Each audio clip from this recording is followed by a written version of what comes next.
Everyone, सो मैं आज आपको ARP फुल में मास्टर सेक्शन के ब्रांचेस पार्ट को इंट्रोड्यूस करने वाली हूँ। सो ब्रांचेस पार्ट को इंट्रोड्यूस करने से पहले हम ब्रांचेस के स्ट्रक्चर को समझ लेते हैं। सो एक ब्रांच जो है वो मल्टीपल प्रीमाइसेस को कंट्रोल करता है और सेम ब्रांच जो है वो मल्टीपल स्टेशंस को कंट्रोल करता है। एंड लेट्स सपोज कि स्टार्टिंग में हमारे पास सिर्फ प्रीमाइसेस थे, कोई ब्रांच नहीं था और हमने किसी एक प्रीमाइस को जो है ब्रांच बना दिया, तो वो ब्रांच जो है वो प्रीमाइसेस का रोल भी निभाएगा और प्लस में वो ब्रांच का रोल भी निभाएगा। सो जो ब्रांच है वो एक डिफॉल्ट प्रीमाइसेस के रूप में भी कंसीडर किया जाएगा। तो अब हम ये देखते हैं कि हम अपने सॉफ्टवेयर में एक ब्रांच को कैसे क्रिएट कर सकते हैं। सो ब्रांच को क्रिएट करने के लिए सबसे पहले हमें मास्टर सेक्शन के ब्रांचेस पार्ट में जाना पड़ेगा। वहाँ पर जाके हम ऐड ब्रांचेस करेंगे। ऐड ब्रांच करने के बाद हमारे पास एक फॉर्म खुल जाएगा जिसमें हमें पहले ब्रांच का नेम डालना होगा। सो ब्रांच का नाम हम सोच लेते हैं, लेट्स से केरला है। अलियास नेम जो है, अलियास नेम होता है कोई भी नाम का शॉर्टकट, लाइक ETQ का शॉर्टकट है, शॉर्ट नेम हो गया ETC, टाटा मोटर्स का हो गया TMS। बट ये अलियास नेम जो है ब्रांच के केस में अलियास नेम जो होगा वो ब्रांच का होगा, लाइक KER, लाइक केरला का KER हम अलियास नेम रख लेते हैं। इसके बाद है डिफॉल्ट प्रीमाइसेस, लाइक ये बिष्टुपुर जो था ये एक पहले से प्रीमाइसेस था और हमने इसको ब्रांच बना दिया। सो अब ब्रांच बनने के बाद हमने इसका नाम रख दिया केरला ब्रांच।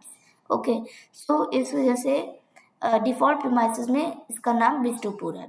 अब बिष्टुपुर का जो भी इंचार्ज होगा या हेड होगा उसका भी सारा का सारा इन्फॉर्मेशन यहाँ पे आ गया है, क्योंकि हमने ऑलरेडी बिष्टुपुर का सारा इन्फॉर्मेशन हमने प्रीमाइसेस सेक्शन में सारा इन्फॉर्मेशन जब भरा था तो उसमें हमने कॉन्टैक्ट पर्सन का जो भी इन्फॉर्मेशन डाला वो सारा इन्फॉर्मेशन यहाँ पे फैच होकर के अपने आप आ गया। इसके बाद है प्रीमाइसेस इन्फॉर्मेशन।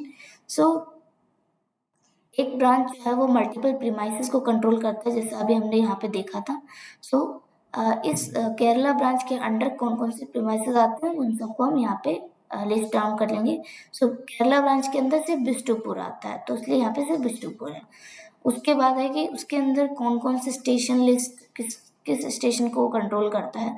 तो लेट सपोज वो किसी एक को करता है, लेकिन लाइक 12 गाँव को करता है, तो हम सिर्फ 12 गाँव को लेंगे, लेकिन अभी मुझे सारा चाहिए, तो ये सब को कंट्रोल करता है। तो स्टेशन इस ब्रांच के अंदर आ गए, ये सारे स्टेशन को ये कंट्रोल करता है, तो हमने इन सबको यहाँ पे रख लिया है। इसके बाद है P-टैक्स डिटेल्स। P-टैक्स इज प्रोफेशनल टैक्स, ये अप टू स्टेट होता है, किसी किसी स्टेट में लगता है, किसी किसी स्टेट में नहीं लगता है।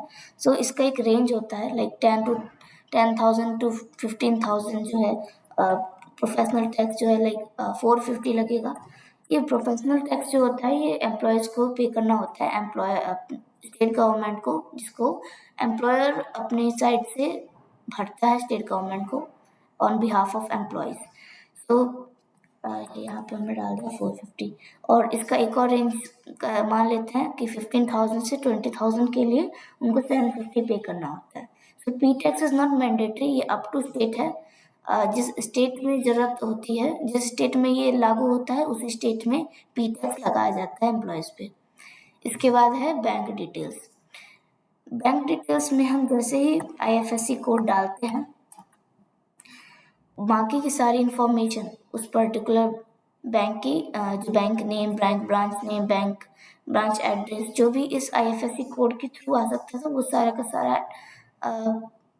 इंफॉर्मेशन यहाँ पे आ जाता है। उसके बाद बाकी की इंफॉर्मेशन लाइक अकाउंट टाइप क्या है, करंट अकाउंट है या सेविंग अकाउंट है, कंफर्म अकाउंट नंबर को कंफर्म करना है, फिर अकाउंट नंबर डालना है और अकाउंट होल्डर नेम डाल के हम उसको सेव करेंगे। तो जैसे ही सेव करेंगे हमारा एक ब्रांच बन जाएगा। तो ये ब्रांच में ये बैंक डिटेल का एक ही मतलब है कि हम अगर केरला ब्रांच को कुछ अमाउंट पे करना चाहते हैं, क्योंकि वो अपने ब्रांच को के हैंडलिंग के लिए, कि जो भी ब्रांच में खर्चे आते हैं उसके लिए हम कोई भी अमाउंट पे करना चाहते हैं तो किसी भी पर्सनल अकाउंट में नहीं जाते, ब्रांच के अकाउंट में जाता है। इसलिए बैंक डिटेल जो है ये ब्रांच का बैंक डिटेल है।